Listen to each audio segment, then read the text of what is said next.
سے زیادہ کی عمر کے لوگ تھے، اور آپ جانتے ہیں جب انسان 50 کراس کرتا ہے تو بڑھاپا آنا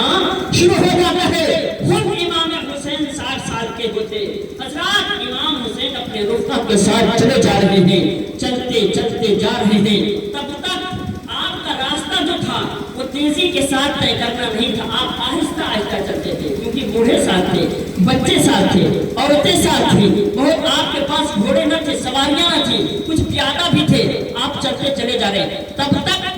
کعبۃ اللہ شریف میں حج کا موقع ختم ہو گیا تھا، اور کعبہ سے حج کر کے لوگ اسی کوفہ کی طرف یا اسی راستے سے اپنے گھر کی طرف روانہ ہونا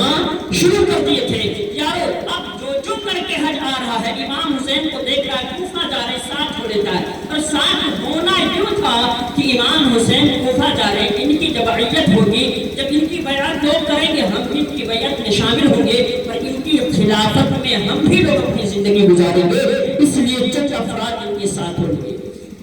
چلتے چلے گئے، اب ایک مقام ایسا آیا کہ ایک ان کے بہت قریبی شخص جن کو حضرت زبیر کہا جاتا ہے، یہ آئے اور انہوں نے دیکھا کہ امام حسین کوفہ کی طرف جا رہے ہیں، تو امام حسین کے کوفہ کی طرف جانا ان کو پسند نہ تھا۔ کیا تھا؟ ان کو پسند نہ تھا،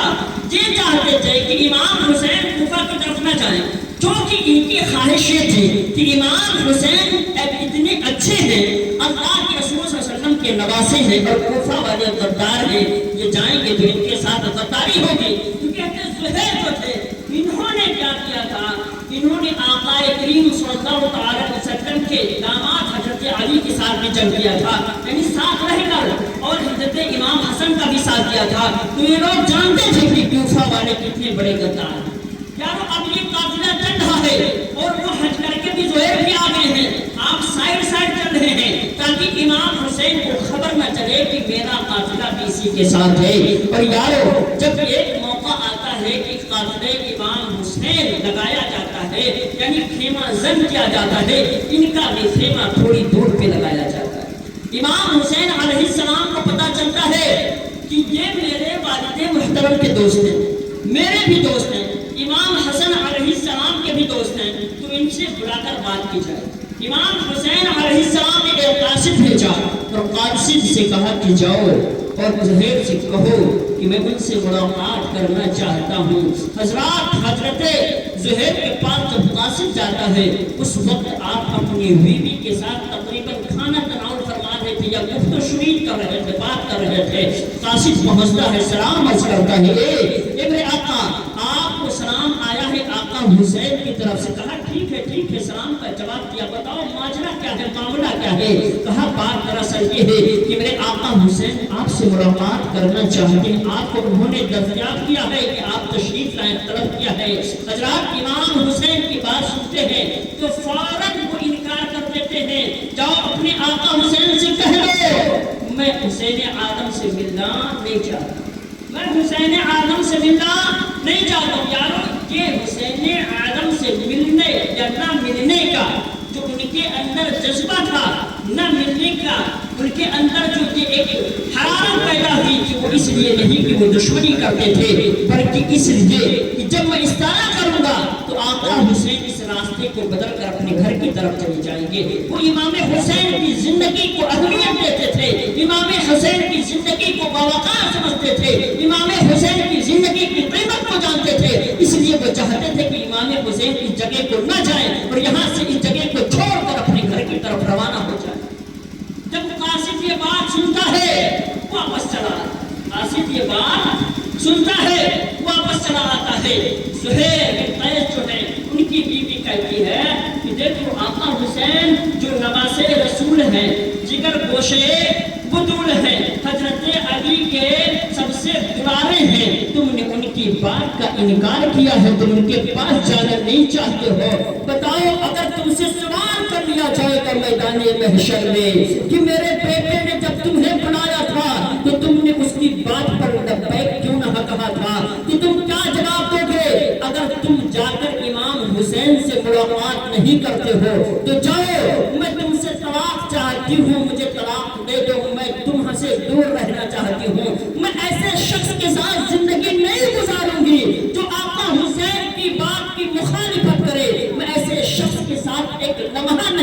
چاہتی ہوں جو حسین آدم کی بات پہ عمل نہ کرے، میں اس آدمی کے نکاح میں تو ہرگز نہیں رہوں گی جو امام حسین کے بلانے پر لبیک نہیں کہا۔ پتہ یہ چلا مسلمانوں، زہیر بن قیس کی عورت نے آنے والی امت کی شہزادیوں کو یہ درس دے دیا تھا کہ جب بات آ جائے شوہر کی اور بات آ جائے سچے دین کی اور بات آ جائے جب شوہر کے غلط ہونے کی اور اپنے دین کے جو رہبر ہیں جو اس کے ماننے والے ان کے سچ ہونے کی، تو تم شوہر کا ساتھ چھوڑ دینا لیکن دین مصطفیٰ پہ عمل کرنے والے کا ساتھ نہیں چھوڑنا۔ گویا زہیر بن قیس کی عورت نے لوگوں کو بتلا دیا تھا کہ میرے ملت کی ماں اور بہنوں، جب وقت اس طرح آ جائے کہ کوئی حسین کے بات کے خلاف بات کرے تو اس سے طلاق لے لینا، اس کے ساتھ زندگی نہیں گزارنا۔ اب اگر کوئی امام حسین کو معذاللہ گالیاں دے، حسین آدم کے والد کو گالیاں دے، ان کے گھرانے کو برا کہے، تو اس سے ثابت یہی ہوتا ہے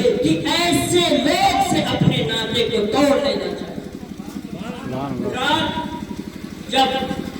حضرت زبیر کی بیوی اس طرح کی بات کرتی ہے، آپ کہتے ہیں اے میری زوجے صالحہ، میرے حضرت امام حسین کے بات کے انکار کرنے کی وجہ یہ نہ تھی کہ میں ان سے محبت نہیں کرتا ہوں، ایسا نہیں ہے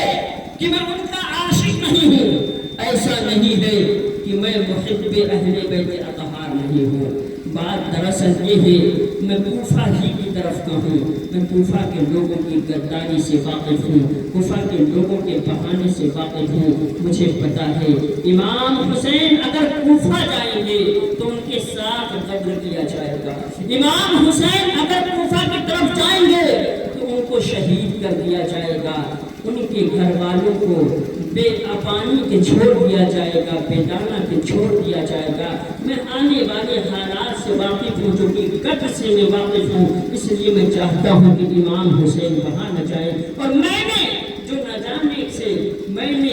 نہ جانے کا قول کیا ہے، میں نے جانے سے جو انکار کیا وہ اسی سبب پر کیا ہے تاکہ جب میں وہاں نہ جاؤں گا امام حسین ہو سکتا ہے اپنے آپ کو تنہا پائیں تو یہ راستہ ترک کر کے اپنے گھر چلے جائیں، اور جب میرا ساتھ آ جائیں گے تو ہو سکتا ہے قوت میں ان کے ہمت زیادتی ہو جائے، ان کی ہمت میں اضافہ ہو جائے اور وہ اپنے ارادے میں مصمم رہے۔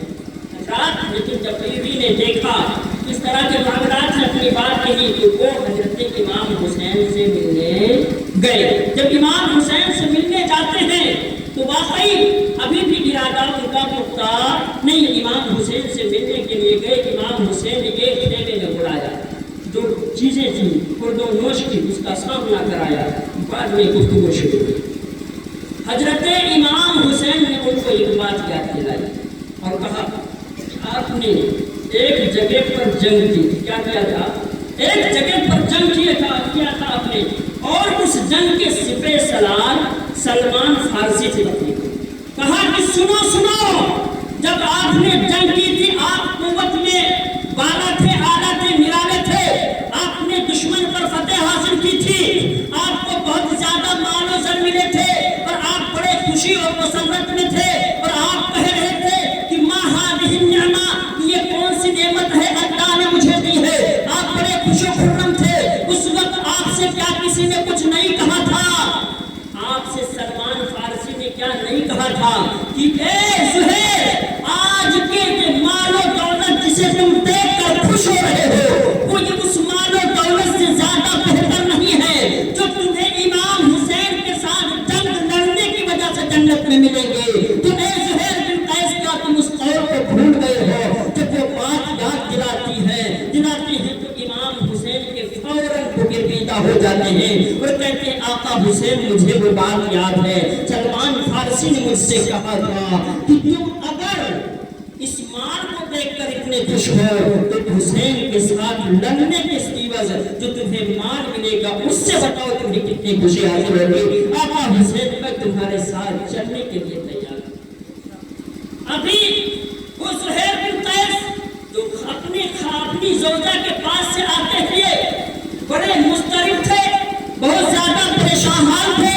ابھی جن کے چہرے پہ مسرت و شادمانی کی لہریں نہ تھی، اب جب خیمے میں جا رہے ہیں تو مسکرا رہے ہیں، جب خیمے میں جا رہے ہیں تو پیشانی ٹھنڈا ہے، اب خیمے میں جا رہے ہیں تو فرحت و انبساط کا چہرے پر آثار ہے۔ بی بی دیکھتی ہے، سوچ میں پڑ جاتی ہے، یہی بی بی جانے کے لیے تیار نہ تھے، جب گئے تھے تو چہرہ تھوڑا سا متغیر تھا، جب گئے تھے تو ان کے چہرے پہ بشاشت نہ تھی، جب یہ گئے تھے تو ان کے چہرے پہ کوئی خوشی اور مسرت نہ تھی۔ اب جب حسین کے پاس سے آئے ہیں تو خوشی لے کر آئے، اب حسین کے پاس سے آئے ہیں تو غم و اندوہ کا چھوڑ کر آئے ہیں، اب حسین کے پاس آئے ہیں تو مسرت و شادمانی کا پروانہ لے کر آئے ہیں۔ تو پتہ نہیں چلتا ہے کہ مسلمانوں جو حسین سے دور رہے گا وہ غم و اندوہ میں رہے گا، اور جو حسین سے مل کے رہے گا وہ خوشی اور مسرت میں رہے گا۔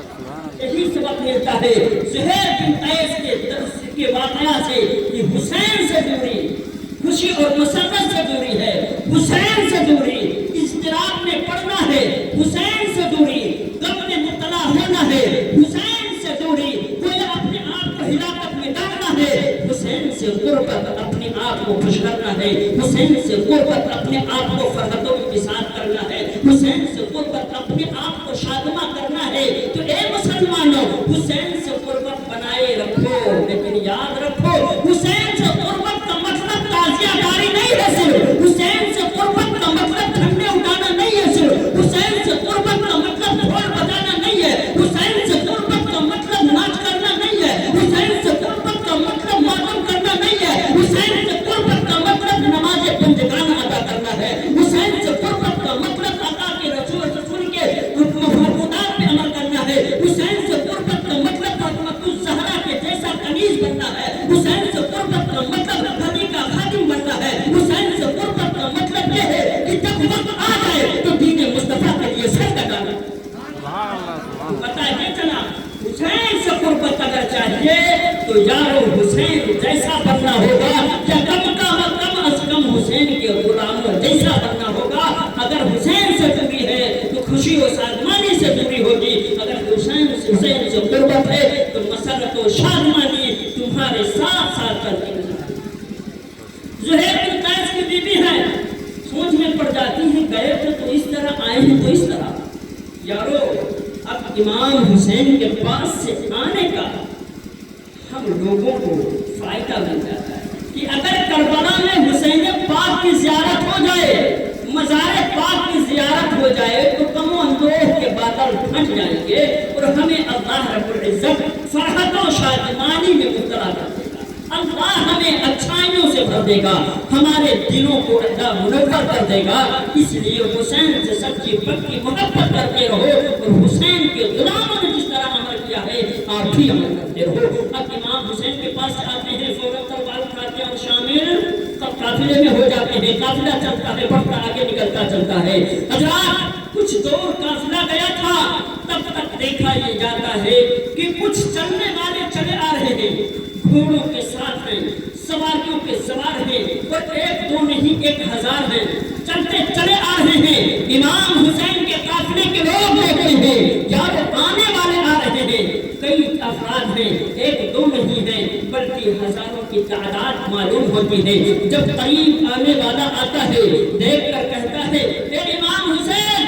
مجھے ابن زیاد کی طرف سے بھیجا گیا ہے، آپ اپنے قافلے کو کہیں پر روک دیجئے، آپ کو اس سے آگے جانے کی اجازت نہیں ہے۔ امام حسین ارشاد فرماتے ہیں کون ہے؟ اپنا تعارف تو پیش کر بتایا جاتا ہے، میرا نام خود ہے، میں اس پوری فوج کا سپہ سالار ہوں، کمانڈر ہوں، مجھے کمانڈ دیا گیا ہے اس پورے ٹروپ کا، ٹولی کا۔ کہتے ہیں ٹھیک ہے کوئی بات نہیں، بات کیا ہے صحیح بتا۔ تو کہتے ہیں کہ سنو اے امام حسین مجھے اس لیے بھیجا گیا ہے کہ میں آپ کو کوفہ نہ آنے دوں، مجھے یہ حکم نہیں ہوا ہے کہ میں آپ کے ساتھ جنگ کروں، آپ کے ساتھ قتل و غارت کا حکم نہیں ہوا ہے، لیکن ہاں مجھے صرف یہ کہا گیا ہے کہ آپ کو کوفہ نہ آنے دوں۔ امام حسین نے کہا ٹھیک ہے